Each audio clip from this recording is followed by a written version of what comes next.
നമസ്കാരം. Rich Indian കൾച്ചറിന്റെ പുതിയ എപ്പിസോഡിലേക്ക് എല്ലാവർക്കും സ്വാഗതം. ലോകത്തിൽ സമാധാനം നിലനിർത്താനും തിന്മയെ ഇല്ലാതാക്കാനുമായി മഹാവിഷ്ണു ഓരോ കാലങ്ങളിലായി 10 അവതാരം എടുക്കുമെന്നാണ് പുരാണങ്ങളിൽ പറയുന്നത്. അങ്ങനെ ലോക നന്മയ്ക്കായി ഭഗവാൻ കൈക്കൊള്ളുന്ന ദശ അവതാരങ്ങളിൽ 4ാമത്തെ അവതാരമാണ് നരസിംഹാവതാരം.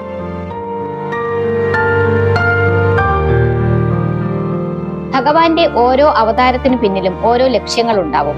അതുപോലെ സ്വന്തം ഭക്തനായ പ്രഹ്ലാദനെ ഹിരണ്യകശിപുവിൽ നിന്നും രക്ഷിക്കുക വഴി ലോകത്തിൽ സമാധാനം പുനഃസ്ഥാപിക്കുക എന്ന ലക്ഷ്യത്തോടെയാണ് ഭഗവാൻ മനുഷ്യന്റെ ഉടലും സിംഹത്തിന്റെ തലയോടും കൂടിയ നരസിംഹമായി അവതരിച്ചത്. ഭഗവാന്റെ നരസിംഹ അവതാരവും ഹിരണ്യകശിപുവിന്റെ വധത്തിലേക്ക് നയിക്കുന്നതുമായ സംഭവങ്ങൾ എങ്ങനെയാണ് ആരംഭിച്ചത് എന്നതിനെ കുറിച്ച് ഈ വീഡിയോയിലൂടെ നമുക്ക് മനസ്സിലാക്കാം. കശ്യപ മുനിക്കും ഭാര്യയായ ദിതിക്കും ഹിരണ്യാക്ഷൻ, ഹിരണ്യകശിപു എന്നു പേരുള്ള 2 ആൺകുട്ടികൾ പിറന്നു. വളർന്നു വലുതായ ഈ 2 പേരും അഹങ്കാരികളും ക്രൂരന്മാരുമായി ലോകത്തിന് തന്നെ ഭീഷണിയായി. ഇവരുടെ അരാജകത്വത്തിൽ ദേവന്മാരും മനുഷ്യരും ഒരുപോലെ പൊറുതിമുട്ടി. ഹിരണ്യകശിപുവിന്റെ സഹോദരനായ ഹിരണ്യാക്ഷൻ ഭൂമിദേവിയെ ആക്രമിക്കുകയും സമുദ്രത്തിനടിയിലേക്ക് കൊണ്ടുപോയി മറച്ചു വെക്കുകയും ചെയ്തു. വിവശയായ ഭൂമിദേവി മഹാവിഷ്ണുവിനെ സ്തുതിച്ച് ഹിരണ്യാക്ഷനിൽ നിന്നും രക്ഷ നേടാനായി കാത്തിരുന്നു. അങ്ങനെ മഹാവിഷ്ണു ഭൂമിയെ രക്ഷിക്കാനായി ഒരു കാട്ടുപന്നിയുടെ രൂപം സ്വീകരിച്ചു. വരാഹരൂപത്തിൽ അവതരിച്ച വിഷ്ണു ഹിരണ്യാക്ഷനുമായി ഏറ്റുമുട്ടുകയും ഹിരണ്യാക്ഷനെ വധിച്ച് ഭൂമിദേവിയെ മോചിപ്പിക്കുകയും ചെയ്തു. ഇത് ദേവന്മാർക്കും മനുഷ്യർക്കും ഒരുപോലെ ആശ്വാസം നൽകി. പക്ഷേ ഈ ആശ്വാസം അധികനാൾ നീണ്ടു നിന്നില്ല. ഹിരണ്യാക്ഷന്റെ സഹോദരൻ ഹിരണ്യകശിപു തന്റെ സഹോദരനെ വധിച്ചതിന് മഹാവിഷ്ണുവിനോട് പ്രതികാരം ചെയ്യാൻ തീരുമാനിച്ചു. അതിനുവേണ്ടി ഹിരണ്യകശിപു അമരത്വം നേടണമെന്ന തീരുമാനത്തോടെ ബ്രഹ്മദേവനെ തപസ് ചെയ്തു.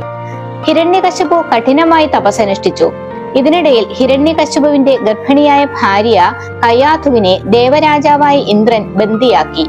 ഹിരണ്യനോടുള്ള പക പോക്കുകയായിരുന്നു ഇന്ദ്രന്റെ ലക്ഷ്യം. എന്നാൽ നാരദൻ ഇടപെട്ട് കയാധുവിനെ മോചിപ്പിക്കുകയും നാരദൻ കയാധുവിനെ സ്വന്തം ആശ്രമത്തിലേക്ക് കൂട്ടിക്കൊണ്ടു പോകുകയും ചെയ്തു. അവിടെ വെച്ച് നാരദൻ കയാധുവിന് ധാരാളം വിഷ്ണു കഥകളും കീർത്തനങ്ങളും പറഞ്ഞു കേൾപ്പിച്ചു. കയാധുവും അതെല്ലാം ശ്രദ്ധയോടെ കേട്ടു. ആശ്രമത്തിൽ വെച്ച് തന്നെ കയാധു പ്രഹ്ലാദൻ എന്ന കുഞ്ഞിന് ജന്മം നൽകി. മാതാവിന്റെ ഗർഭത്തിൽ ഇരിക്കെ തന്നെ വിഷ്ണു കീർത്തനങ്ങളും മറ്റും കേൾക്കാനിടയായ പ്രഹ്ലാദൻ ഒരു വിഷ്ണു ഭക്തനായി വളർന്നു വന്നു. അതേസമയം ഹിരണ്യകശിപു തന്റെ കഠിന തപസ് തുടർന്നു. ഒടുവിൽ തപസ്സിൽ പ്രസന്നനായ ബ്രഹ്മാവ് ഹിരണ്യകശിപുവിന് മുന്നിൽ പ്രത്യക്ഷപ്പെട്ടു. ഹിരണ്യകശിപു തനിക്ക് അമരനാവാനുള്ള വരം നൽകണമെന്ന് ആവശ്യപ്പെട്ടു. അത്തരം ഒരു വരം നൽകാനാവില്ല എന്നും അത് ലോകത്തിന്റെ സന്തുലിതാവസ്ഥയെ ബാധിക്കുമെന്നും ബ്രഹ്മാവ് അറിയിച്ചു. അപ്പോൾ ഹിരണ്യകശിപു ബുദ്ധിപൂർവ്വം മറ്റൊരു വരം ആവശ്യപ്പെട്ടു.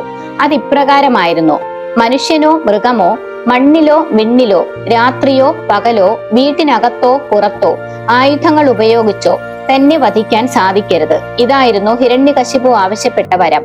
ബ്രഹ്മാവ് വരം നൽകി അനുഗ്രഹിച്ചു. ഇനി തന്നെ ആർക്കും വധിക്കാനാവില്ല എന്ന അഹങ്കാരം അവനെ അത്യധികം ക്രൂരനാക്കി. കൊട്ടാരത്തിൽ തിരിച്ചെത്തിയ ഹിരണ്യൻ കയാധുവിനെയും പുത്രനായ പ്രഹ്ലാദനെയും തിരികെ കൊണ്ടുവന്നു. ഇനി മുതൽ ആരും മഹാവിഷ്ണുവിനെ പൂജിക്കരുതെന്നും ആജ്ഞാപിച്ചു. അനുസരിക്കാത്തവരെ അവൻ നിഷ്കരുണം വധിച്ചു. ദേവന്മാരോട് യുദ്ധം ചെയ്ത് സ്വർഗലോകം കീഴടക്കി. ഹിരണ്യകശിപുവിന്റെ കൊടും ക്രൂരതകളിൽ നിന്നും രക്ഷ നേടാനായി ദേവന്മാർ മഹാവിഷ്ണുവിനെ അഭയം പ്രാപിച്ചു. ഹിരണ്യകശിപുവിന്റെ മകനായ പ്രഹ്ലാദൻ ഒരു തികഞ്ഞ വിഷ്ണു ഭക്തനായിരുന്നു. സ്വന്തം പുത്രൻ തന്റെ എതിരാളിയെ ആരാധിക്കുന്നത് ഹിരണ്യകശിപുവിന് സഹിക്കാനായില്ല. ഹിരണ്യൻ പല വഴികളും ഉപയോഗിച്ച് പ്രഹ്ലാദനെ വിഷ്ണുഭക്തിയിൽ നിന്നും പിന്തിരിപ്പിക്കാൻ ശ്രമിച്ചു. സ്വന്തം മകനാണെന്ന് പോലും ചിന്തിക്കാതെ പ്രഹ്ലാദനെ കൊല്ലാൻ പല വഴികളും നോക്കി. എന്നാൽ അപ്പോഴെല്ലാം ഭഗവാന്റെ കരങ്ങൾ പ്രഹ്ലാദന്റെ രക്ഷയ്ക്കായി എത്തി. ഒരു ദിവസം സന്ധ്യാവേളയിൽ വിഷ്ണുഭക്തിയിൽ മുഴുകിയിരുന്ന പ്രഹ്ലാദനെ ഹിരണ്യകശിപു വലിച്ചിഴച്ചു കൊണ്ടുവന്നു. നീ ആരാധിക്കുന്ന നിന്റെ വിഷ്ണു ഇവിടെ എവിടെയാണുള്ളതെന്ന് കാണിച്ചു തരാൻ പറഞ്ഞു. എന്റെ ഭഗവാൻ തൂണിലും തുരുമ്പിലും നിന്നിലും എന്നിലും എല്ലാവരിലും എല്ലായിടത്തും ഉണ്ടെന്ന് പ്രഹ്ലാദൻ മറുപടി നൽകി. എങ്കിൽ ഈ തൂണിലുള്ള നിന്റെ ഭഗവാൻ നിന്നെ രക്ഷിക്കട്ടെ എന്ന് ആക്രോശിച്ചുകൊണ്ട് തൂണിലേക്ക് ആഞ്ഞിടിച്ചു. ഉടൻ തന്നെ ദിക്കുകൾ വിറപ്പിക്കുന്ന രീതിയിൽ തൂണ് പിളർന്നുകൊണ്ട് മനുഷ്യന്റെ ഉടലോടും സിംഹത്തിന്റെ ശിരസോടും കൂടിയ ഉഗ്രരൂപിയായ നരസിംഹമൂർത്തി പുറത്തേക്ക് വന്നു. മനുഷ്യനോ മൃഗമോ അല്ലാത്ത നരസിംഹം ഹിരണ്യകശിപുവിനെ വീടിനകത്തോ പുറത്തോ അല്ലാത്ത വിധം വാതിൽപ്പടിയിലേക്ക് എടുത്തുകൊണ്ടുപോയി. ആകാശത്തോ ഭൂമിയിലോ അല്ലാതെ സ്വന്തം മടിയിൽ കിടത്തി ആയുധങ്ങളൊന്നും ഉപയോഗിക്കാതെ സ്വന്തം നഖം ഉപയോഗിച്ച് ഹിരണ്യന്റെ നെഞ്ചു പിളർന്നുകൊണ്ട് അവനെ വധിച്ചു. ബ്രഹ്മാവ് നൽകിയ വരത്തിന് യാതൊരു മാറ്റവും വരാതെ തന്നെ നരസിംഹമൂർത്തി ഹിരണ്യകശിപുവിനെ വധിച്ചു. സ്വന്തം ഭക്തനായ പ്രഹ്ലാദനെ രക്ഷിക്കാനായാണ് ഭഗവാൻ നരസിംഹ അവതാരം കൈക്കൊണ്ടത്. എങ്കിലും തന്റെ ഭക്തരെ ആപത്തുകളിൽ നിന്നും രക്ഷിക്കാനായി ഭഗവാൻ ഏതു മാർഗവും സ്വീകരിക്കും എന്ന സന്ദേശവും കൂടിയാണ് ഇതിലൂടെ വ്യക്തമാകുന്നത്. മഹാവിഷ്ണുവിന്റെ 4ാമത്തെ അവതാരമായ നരസിംഹസ്വാമി വ്യത്യസ്തമായ രൂപങ്ങളിലും ഭാവങ്ങളിലും പ്രത്യക്ഷപ്പെടുന്നുണ്ട്. ആ ഭാവങ്ങളിൽ ക്രോധം, നീതി, സ്നേഹം, അനുകമ്പ, ശാന്തത, സംരക്ഷണം എന്നിങ്ങനെ ജീവിതത്തിന്റെ വിവിധ വശങ്ങൾ ഉൾപ്പെടുന്നു. നരസിംഹമൂർത്തിക്ക് വിവിധ ഭാവങ്ങളുണ്ട്. നരസിംഹമൂർത്തിയുടെ ഈ വിവിധ ഭാവങ്ങളെ പ്രധാനമായും 9 തിരിക്കുന്നു. ഈ 9 ഭാവങ്ങളെ നവനരസിംഹം എന്നാണ് അറിയപ്പെടുന്നത്. ഇത്തരത്തിൽ നവനരസിംഹസ്വാമിയുടെ 9 ക്ഷേത്രങ്ങളും ഒരേ പ്രദേശത്ത് ദർശിക്കാനാവുന്ന സ്ഥലമാണ് ആന്ധ്രാപ്രദേശിൽ സ്ഥിതി ചെയ്യുന്ന അഹോബിലം. അഹോബിലത്തിൽ അപ്പർ അഹോബിലത്തിലും ലോവർ അഹോബിലത്തിലുമായാണ് നവനരസിംഹസ്വാമി ക്ഷേത്രങ്ങൾ സ്ഥിതി ചെയ്യുന്നത്.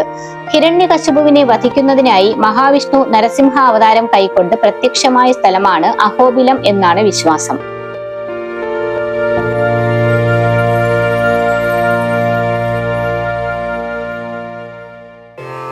വളരെ ശക്തിയേറിയ നരസിംഹ ബീജമന്ത്രം ഈ വീഡിയോയോടൊപ്പം ചേർക്കുന്നു.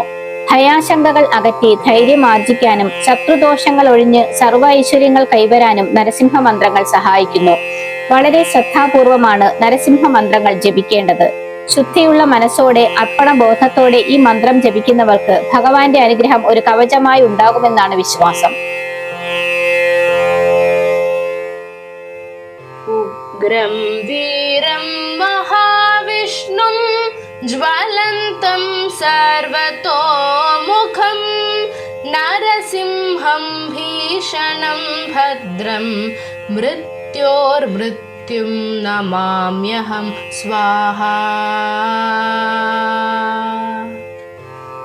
ഉഗ്രം വീരം മഹാവിഷ്ണും ജ്വലന്തം സർവതോമുഖം